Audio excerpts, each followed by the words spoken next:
this logarithm. Now, this time we have a base of 2, and this says it's 32, but it's the third root of 32. So another way of rewriting this is, one, I could set this equal to x, and remember how we could say the base to the power of x is going to equal the third root of 32. You could solve it this way, and you would say, okay, 32 is the same thing as 2 to the 5th. We just saw that earlier. So I'll write that over here. You can just go back to what you just wrote down. You'll see that 32 is equal to 2 to the 5th. When you have a third root, that's the same thing as the power of 1/3. So a third root of, whoops, it's supposed to be a 32. Let's try that again. Third root of 32 is equal to 2 to the power of 5/3. So I could say 2 to the x here equals 2 to the power of 5/3. This is dividing by 3. So I could have also written it, just so you know, as 2 to the 5th on the inside there.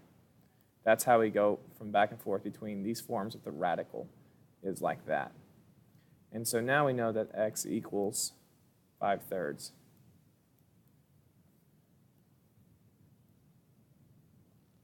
Now, if you did not want to do it that way, how else could you have done it? Well, let's see here.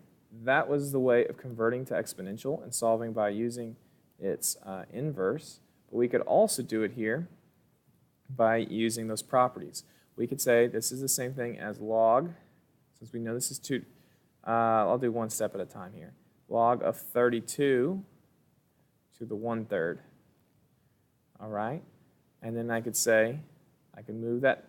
Let me put this on the outside of the parentheses, sorry. I could put 1/3 here. And now I could say this is the same thing as 1/3 log base 2 of 32. And then I could say this is the same thing as 1/3 log base 2, and 32 is the same thing as 2 to the 5th power. And then we'd take that and we'd multiply it out front. So you would have 1/3 times the 5 times log base 2 of 2. And any log that has its base and the number the same, the answer is 1. So that is equal to 1. So it's just simply 1/3 times 5 times 1, which equals 5/3. So there's two ways of doing that problem.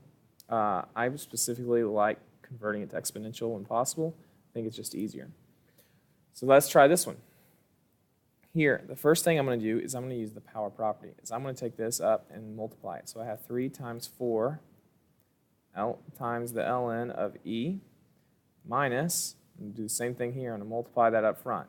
2 times 2 times ln of e. Now again, this natural log, that's what ln stands for, natural log, has a base of e. So this is the same thing as 1 here. And that's also 1. So we have 3 times 4 times 1 minus 2 times 2 times 1. So 3 times 4 is 12. So we have 12 minus 4. Our answer is 8. Now you can go ahead and try this one.